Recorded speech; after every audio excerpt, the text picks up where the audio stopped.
Assalamualaikum warahmatullahi wabarakatuh.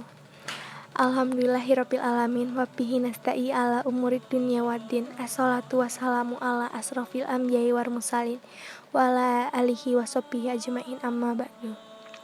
Asyhadu an la ilaha illallah wa asyhadu anna Muhammadar Rasulullah. Asyhadu an la ilaha illallah wahdahu la syarika lahu wa asyhadu anna Muhammadan abduhu wa rasuluh. Allahumma sholli ala sayyidina Muhammad wa ala ali sayyidina Muhammad. Pertama dan yang paling utama, marilah sama-sama kita panjatkan puji beserta syukur atas kehadirat Allah Subhanahu wa Ta'ala yang telah melimpahkan rahmat, hidayat, kesehatan Islam dan iman beserta umur panjang. Dan tak lupa salawat beserta salam kita sanjungkan kepada Nabi junjungan kita, Habibanna wa Nabi'anna Muhammad sallallahu alaihi wasallam beserta keluarganya dan para sahabatnya. Semoga kita semua termasuk hambanya yang taat dan berhak mendapatkan syafaatnya di akhir kelak. Kepada yang terhormat Bapak Subhan Munawar selaku guru mata pelajaran PAI kelas 10 MIPA 4 dan teman-teman sekalian yang kami banggakan, izinkanlah kami untuk memaparkan isi kandungan atau tafsir Quran Surat An-Nur ayat 2. Pemaparan materi ini disusun oleh kelompok 2, yaitu Ahmad Fauzan Firdaus, Kalista Najwa Natania, Dwi Rara Anggreni, Muhammad Alaika Saputra, Muhammad Rafi Putrawan, Sepia Nur Hakim, dan Syahrul Makasya. Sebelum membahas isi kandungan atau tafsir dari Quran Surat An-Nur, ada baiknya izinkan saya bacakan terlebih dahulu ayat dari Quran Surat An-Nur ayat 2. A'udzu billahi minasyaitonir rajim. Bismillahirrahmanirrahim. Az-zaniyatu waz-zani fazlidu kulla wahidin minhuma mi'ata jaladah wala ta'khuzkum bihima ra'fatun fi dinillahi in kuntum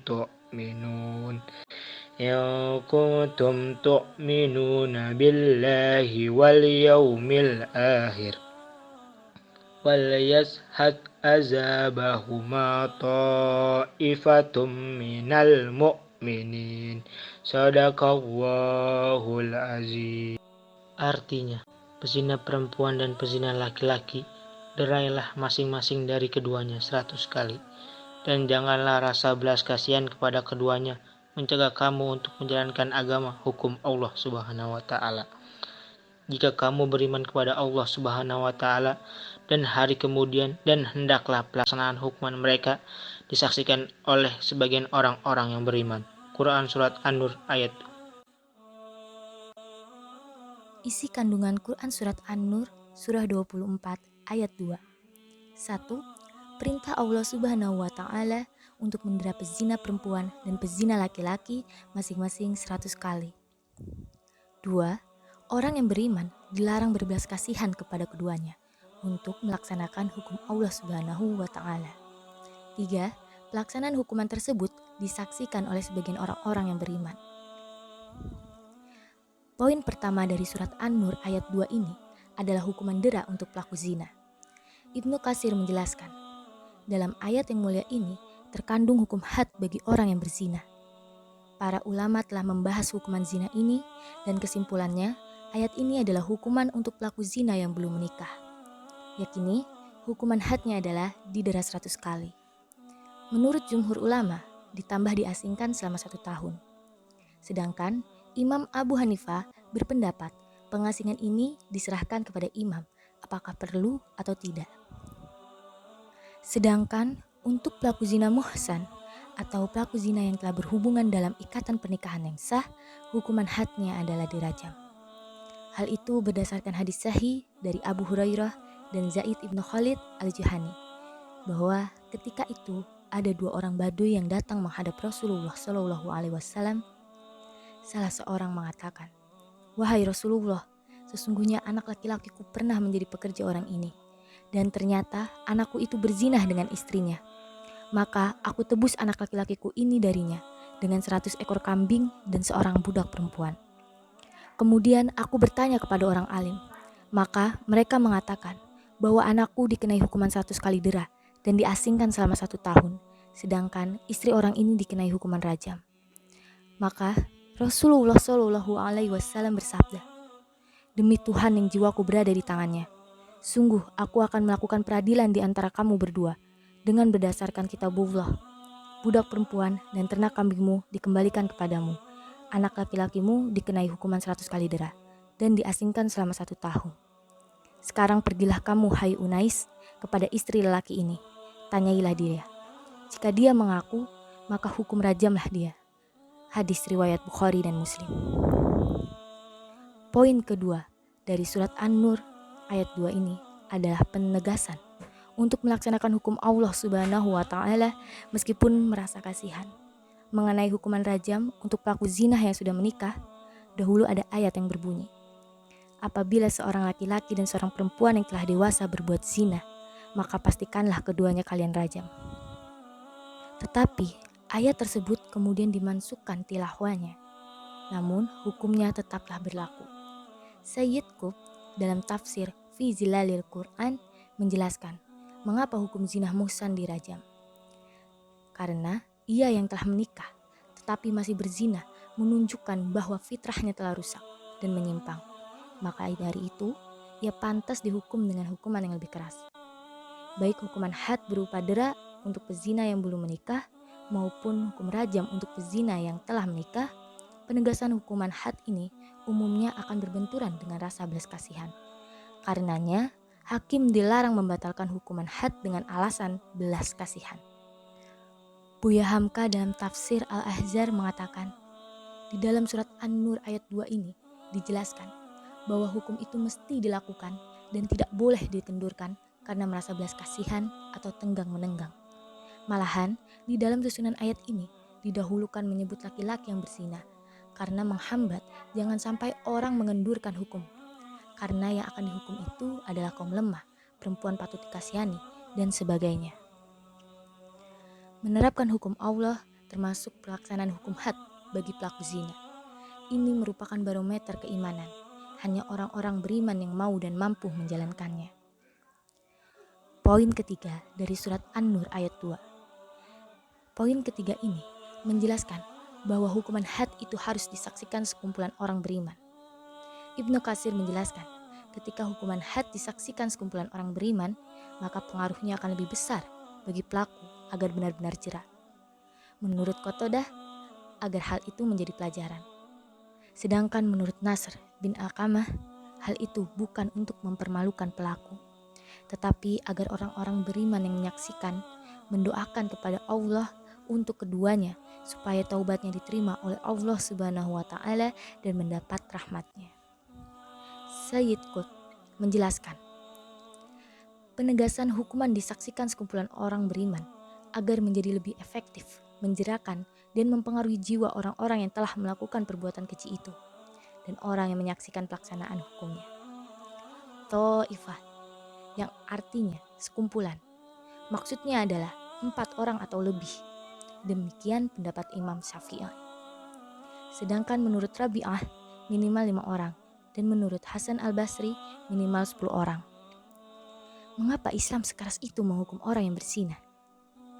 Buya Hamka menjelaskan dalam tafsir Al-Ahzar karena agama dimaksudkan untuk memelihara 5 perkara. Pertama, memelihara agama itu sendiri. Kedua, memelihara jiwa raga manusia. Ketiga, memelihara kehormatan. Keempat, memelihara akal. Dan terakhir, kelima, memelihara harta benda. Jadi, hukuman had itu tidak lain dan tidak bukan adalah untuk menjaga kehormatan manusia, termasuk menjaga garis nasab dan keturunan agar jelas dan suci, tidak terkotori. Asbabun nuzul Quran surah An-Nur ayat 2. Seorang laki-laki bernama Murtas al-Gunawi yang ditugaskan membawa tawanan dari Mekah ke Madinah. Dia membawa anak seorang penjajah seks dan anak mengajak Murtas untuk melakukan hubungan zina. Sampai di Madinah, Murtas bertanya pada Rasulullah, maka turunlah Quran surah An-Nur ayat 2 dan Quran surah Al-Isra ayat 32.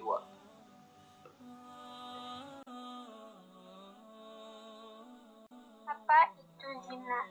Zina berasal dari kata zana yazni, yang artinya hubungan layaknya suami istri antara perempuan dengan laki-laki yang sudah mukhalaf atau balik tanpa ikatan pernikahan yang sah menurut syariat Islam.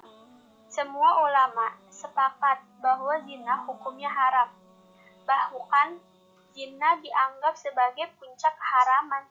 Hal tersebut didasarkan kepada firman Allah Subhanahu wa taala Quran surat Al-Isra surat 17 ayat 32. Menurut pandangan hukum Islam, perbuatan zina merupakan dosa besar yang dikategorikan sebagai perbuatan yang keji, hina, dan buruk. Zina dibagi menjadi dua, yaitu zina muhsan dan zina ghairu muhsan. Zina muhsan yaitu perzinahan sudah balik, berakal, merdeka, dan sudah pernah menikah. Hukumnya terhadap zina muhsan adalah dirajam atau dilempar dengan batu sederhana sampai meninggal. Sedangkan zina ghairu muhsan yaitu perzinahan si lajang dan belum pernah menikah. Hukumnya adalah didera 100 kali dan diasingkan selama 1 tahun.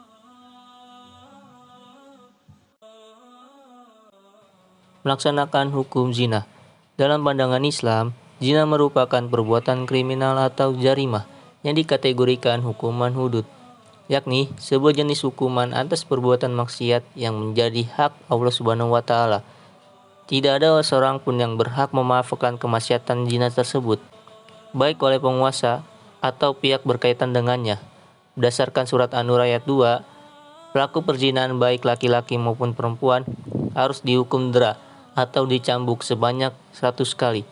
Namun, jika pelaku perzinahan itu sudah muhsan atau pernah menikah, sebagaimana ketentuan hadis Nabi Muhammad SAW, maka diterapkan hukuman rajam. Dalam konteks ini, yang memiliki hak untuk menerapkan hukuman tersebut hanya khalifah atau kepala negara atau orang-orang yang ditugasi olehnya. Ketentuan ini berlaku bagi negeri yang menerapkan syariat Islam sebagai hukum positif dalam suatu negara. Sebelum memutuskan hukuman bagi pelaku zina, maka ada 4 hal yang dapat dijadikan sebagai bukti, yaitu 1. Saksi, yang kedua sumpah, yang ketiga pengakuan, dan yang keempat dokumen atau bukti tulisan. Dalam kasus perzinahan, pembuktian perzinahan ada 2, yakni saksi yang berjumlah 4 orang dan pengakuan pelaku. Pengakuan pelaku didasarkan beberapa hadis Nabi Muhammad SAW. Ma'iz bin al-Aslami, sahabat Rasulullah SAW, dan seorang wanita dari Al-Ghamidiyah dijatuhi hukuman rajam ketika keduanya mengaku telah berzina. Di samping kedua bukti tersebut, berdasarkan surat An-Nur ayat 6-10 ada hukum khusus bagi suami yang menuduh istrinya berzina. Menurutnya, ketetapan ayat tersebut seorang suami yang menuduh istrinya berzina sementara ia tidak dapat mendatangkan 4 orang saksi, maka ia dapat menggunakan sumpah sebagai buktinya. Jika ia berani bersumpah sebanyak 4 kali yang menyatakan bahwa dia termasuk orang-orang yang benar, dan pada sumpah kelima ia menyatakan bahwa Allah akan melaknatnya atas dirinya jika ia termasuk orang yang berdusta, maka ucapan sumpah itu dapat mengharuskan istrinya dijatuhi hukuman rajam. Namun demikian, jika istrinya juga berani bersumpah sebanyak 4 kali dan yang isinya bahwa suaminya termasuk orang-orang yang berdusta, dan pada sumpah kelima ia menyatakan bahwa Allah akan melaknat dirinya jika suaminya termasuk orang-orang yang benar, dapat menghindarkan dirinya dari hukuman rajam. Jika hal ini terjadi, keduanya dipisahkan dari status suami istri dan tidak boleh menikah selamanya. Ini yang dikenal dengan li'an. Tuduhan perzinahan harus dapat dibuktikan dengan bukti-bukti yang kuat, akurat, dan juga sah. Tidak boleh menuduh seorang melakukan zina tanpa dapat mendatangkan 4 orang saksi dan bukti yang kuat. Sebab dan akibat zina. Sebab yang pertama, bergaul dengan orang-orang yang tidak baik Dengan begitu, maka seseorang akan ikut terbawa ke dalam kehidupan mereka yang tidak baik atau bahkan bertentangan dengan syariat agama. Yang kedua, lemahnya iman. Seseorang yang tidak memiliki kuat akan mudah terpengaruh kepada bujukan hawa nafsu syaiton, seperti bujukan berbuat zina. Yang ketiga, kurangnya perhatian orang tua atau keluarga.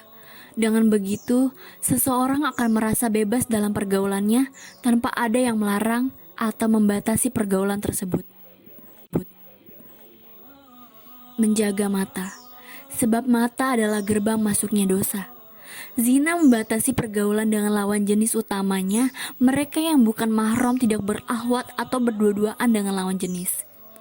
Meningkatkan ibadah kepada Allah Subhanahu wa Ta'ala, sebab mereka yang memiliki proteksi diri yang baik dari perbuatan maksiat termasuk zina. Mendoakan diri agar senantiasa dilindungi dari godaan syaitan, terutama perbuatan zina. Akibat. Menurut Imam Syuuti dalam kitabnya Al-Jami Al-Kabir menuliskan bahwa perbuatan zina dapat mengakibatkan 6 dampak negatif bagi pelakunya. 3 dampak negatif menimpa pada saat di dunia, dan 3 dampak lagi akan ditimpakan kelak di akhirat. Yang pertama, dampak di dunia, menghilangkan wibawa. Pelaku zina akan kehilangan kehormatan, martabat, atau harga dirinya di masyarakat. Bahkan pezina disebut sebagai sampah masyarakat yang telah mengotori lingkungannya. Mengakibatkan kefakiran. Perbuatan zina juga akan mengakibatkan pelakunya menjadi sebab ia akan selalu mengejar kepuasan nafsu. Pelaku harus mengeluarkan biaya yang tidak sedikit hanya untuk memenuhi nafsunya. Mengurangi umur. Perbuatan zina tersebut juga akan mengakibatkan umur pelakunya berkurang, lantaran akan terserang penyakit yang dapat mengakibatkan kematian.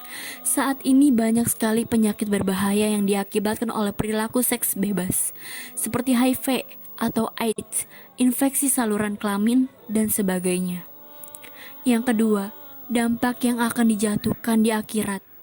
Mendapat murka dari Allah Subhanahu wa Ta'ala. Perbuatan zina merupakan salah satu dosa besar, sehingga para pelakunya akan mendapatkan murka dari Allah Subhanahu wa Ta'ala kelak akhirat. Hisab yang jelek atau banyak dosa. Pada saat hari perhitungan amal yaumul hisab, para pelaku zina akan menyesal karena mereka akan diperlihatkan betapa besarnya dosa akibat perbuatan zina yang dia lakukan semasa hidup di dunia. Penyesalan hanya tinggal penyesalan. Semuanya sudah terlanjur dilakukan. Siksaan di neraka. Para pelaku perbuatan zina akan mendapatkan siksa yang berat dan hina kelak di neraka. Dikisahkan pada saat Rasulullah SAW melakukan Isra dan Miraj, beliau diperlihatkan ada sekelompok orang yang menghadapi daging segar, tapi mereka lebih suka memakan daging yang amat busuk daripada daging yang segar. Itulah siksaan dan kehinaan bagi pelaku zina. Mereka berselingkuh padahal mereka mempunyai istri atau suami yang sah. Kemudian Rasulullah SAW juga diperlihatkan ada satu kaum yang tubuh mereka sangat-sangat besar, namun bau tubuhnya sangat busuk, menjijikkan saat dipandang, dan bau mereka seperti bau pembuangan kotoran. Rasul kemudian bertanya, "Siapakah mereka?" 2 malaikat mendampingi beliau menjawab, "Mereka adalah zina, laki-laki dan perempuan." Dampak negatif lain dari zina. A. Mendapatkan laknat dari Allah Subhanahu wa Ta'ala dan Rasulnya. B. Dijauhkan dan dikucilkan oleh masyarakat. C. Nasabnya menjadi tidak jelas. D. Anak hasil zina tidak bisa dinasabkan kepada bapaknya. E. Anak hasil zina tidak berhak mendapatkan warisan. F. Dianggap fakisah atau perbuatan jijik. 1. Menjaga pergaulan yang sehat. Beruntunglah para pemuda dan remaja yang menjaga pergaulan sesuai dengan ajaran Islam. Islam mengajarkan pergaulan yang sehat, bernilai positif dan mengandung manfaat. Pergaulan yang sehat antara laki-laki dan perempuan merupakan pergaulan yang terbebas dari nafsu, yang dapat mengarah kepada hubungan seksual di luar nikah. Pergaulan remaja dan muda-mudi saat ini memang sudah sedemikian tipis batas-batasannya. Tidak mudah untuk membatasi pergaulan itu. Ditambah lagi dengan berbagai kemudahan akses, baik melalui telepon, SMS, chatting, dan situs jejaring sosial. Dengan berbagai sarana itu, pergaulan remaja pada umumnya saat ini menjadi begitu dekat dan mudah. Persoalan yang lebih memprihatinkan untuk para remaja tidak paham dan kadang tidak peduli mana batas-batas yang wajar, mana yang tidak wajar, dan mana yang sudah kebablasan. Apa batasan pergaulan itu? Dalam hal ini Rasulullah SAW memberikan batasan berupa larangan berdua-duaan antara laki-laki dan perempuan melalui hadis berikut. Dari Ibnu Abbas bahwa Rasulullah SAW bersabda, janganlah seorang laki-laki berduaan dengan seorang wanita yang bukan mahramnya, dan janganlah seorang wanita berpergian kecuali bersama mahramnya. Hadis riwayat Bukhari dan Muslim. 2. Menjaga aurat. Aurat merupakan bagian dari tubuh yang harus dilindungi dan ditutupi agar terjaga dari pandangan lawan jenis. Aurat perempuan adalah seluruh bagian tubuh kecuali wajah dan kedua telapak tangan. Aurat laki-laki adalah bagian tubuh antara pusar sampai dengan lutut. Agar aurat perempuan tertutup, maka diwajibkan untuk menggunakan jilbab dan pakaian yang dapat menutupi seluruh tubuhnya, termasuk menutupi bagian dada. Kain kerudung dan pakaian itu pun merupakan kain yang disyariatkan. Misalnya kain yang tidak boleh tipis, tidak boleh sempit atau ketat, dan dapat menyamarkan letuk tubuh perempuan. Demikian juga dengan laki-laki, agar terjaga dari pandangan, maka bagian tubuh yang menjadi aurat itu harus dijaga dan dari pandangan lawan jenis. Caranya ditutupi pakaian yang sesuai. Firman Allah Subhanahu wa taala artinya, dan katakanlah kepada para perempuan yang beriman agar mereka menjaga pandangannya dan memelihara kemaluannya, dan janganlah menampakkan perhiasan auratnya kecuali yang biasa terlihat, dan hendaklah mereka menutupi kain kudung ke dadanya. Quran Surat An-Nur ayat 31. 3. Menjaga pandangan. Pandangan laki-laki terhadap perempuan atau sebaliknya termasuk celah bagi setan melancarkan strategi untuk menggodanya. Kalau hanya sekilas saja atau spontanitas atau tidak sengaja, pandangan mata itu tidak menjadi masalah. Pandangan pertama yang tidak sengaja diperbolehkan, tetapi jika berkelanjutan maka haram hukumnya. Rasulullah SAW bersabda, artinya dari Abdullah bin Buraidah dari ayahnya bahwa Rasulullah SAW bersabda kepada Ali bin Abi Thalib, hai Ali, janganlah kau ikuti pandangan pertama dengan pandangan selanjutnya, karena yang pertama dimaafkan tapi yang selanjutnya tidak. Hadis riwayat Ahmad. Untuk menjaga agar pandangan pertama tidak disertai tujuan lain tersebut, cepatlah kendalikan diri kita, salah satunya dengan cara menunjukkan pandangan. Sebelum iblis memasuki atau mempengaruhi pikiran dan hati kita, segeralah memohon pertolongan kepada Allah Subhanahu wa taala agar kita tidak mengulangi pandangan yang mengandung unsur nakal itu. 4. Menjaga kehormatan. Organ paling pribadi manusia sering disebut atau diperhalus dengan kata kehormatan. Jika direnungkan secara mendalam, sebutan ini sungguh sangat arif dan tepat. Benteng paling akhir dari harga diri dan kehormatan manusia, baik laki-laki maupun perempuan, ada pada organ tubuh yang paling pribadi tersebut. Terkadang organ vital manusia juga disebut dengan kemaluan. Hal ini juga relevan karena palang pintu rasa malu terakhir adalah pada bagian tubuh tersebut. Orang dewasa yang normal, baik laki-laki maupun perempuan, tentu sangat malu jika organ vitalnya itu terlihat oleh pihak lain yang tidak mempunyai hak untuk memandangnya. 5. Meningkatkan aktivitas dan rajin berpuasa. Bagi para pemuda dan remaja yang belum menikah disarankan untuk memperbanyak aktivitas atau kegiatan hal yang positif. Hal ini dapat membuat mengalih perhatian dan pikiran yang jorok. Ikutilah kegiatan olahraga ekstrakurikuler, kursus, bimbingan belajar, pekerjaan tambahan, dan lain-lain. Menyibukkan diri dengan berbagai aktivitas dapat menyebabkan perhatian kita selalu ke arah yang positif. Cara lain yang dapat ditempuh untuk menahan nafsu bagi para pemuda dan remaja yang belum menikah atau dengan berpuasa sunnah. Islam itu indah dan sehat. Dengan taat beribadah dan rajin puasa, otomatis pikiran dan hati menjadi bersih dan jernih. Tidak akan terlintas dari pikiran kita untuk melakukan hal yang melanggar kesusilaan. Perhatikan hadis Rasulullah berikut ini. Dari Abdurrahman bin Yazid dari Abdullah, ia berkata, Rasulullah SAW mengatakan kepada kami, wahai para pemuda, barang siapa di antara kalian mampu ba'ah, maka menikahlah, karena hal itu dapat menundukkan pandangan dan menjaga kemaluan. Barang siapa yang tidak mampu, hendaklah berpuasa, karena hal itu dapat menekan hawa nafsu. Hadis riwayat Ahmad. Seperti yang kita tahu, sebagai pelajar, tugas kita yaitu belajar dengan baik.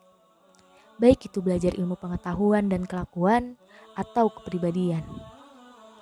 Mungkin seperti kita tahu, kita masih dalam tahap pertumbuhan, baik itu fisik maupun kejiwaan. Kondisi kita masih belum stabil, sehingga kita masih mudah terpengaruh dan terperangkap dalam kesalahan-kesalahan. Kelemahan para pelajar kebanyakan saat ini yaitu terletak pada apa-apa yang berhubungan dengan lawan jenis, baik pacaran, pertemanan yang berlebihan, atau tidak adanya etika antara lawan jenis. Seperti hadis riwayat Ahmad yang berbunyi, barang siapa beriman kepada Allah Subhanahu wa Ta'ala dan hari akhir, maka janganlah berdua-duaan dengan wanita yang tidak bersama mahramnya, karena yang ketiga adalah setan. Hadis riwayat Ahmad. Namun sayang, masih banyak yang mengabaikan persoalan tersebut.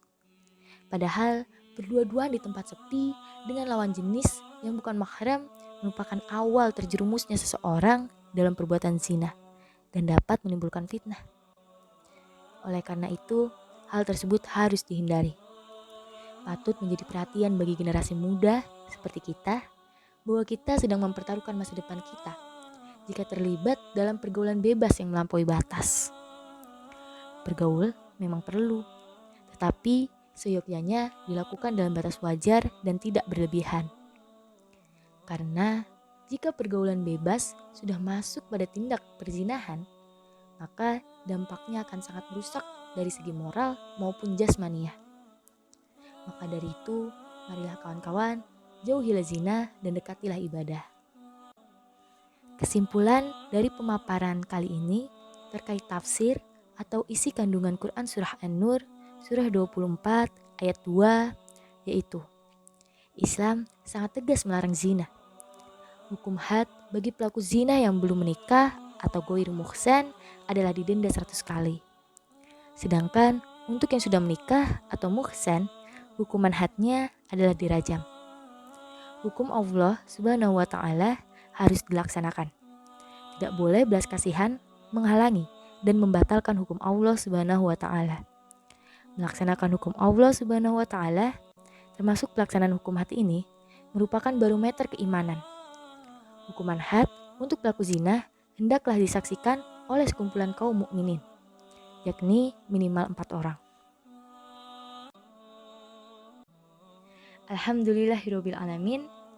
Demikianlah pemaparan mengenai tafsir Quran Surah An-Nur Surah 24 ayat 2, serta sedikit pemaparan materi zina yang dapat kami sampaikan pada kesempatan yang berbahagia ini. Semoga bermanfaat, serta terima kasih atas perhatiannya dan mohon maaf jika terdapat salah kata. Sungguhnya kesempurnaan hanyalah milik Allah Subhanahu wa Ta'ala, dan kami hanyalah manusia biasa yang tidak luput dari salah dan lupa. Kami pamit undur diri. Billahi taufik wal hidayah. Wassalamualaikum warahmatullahi wabarakatuh.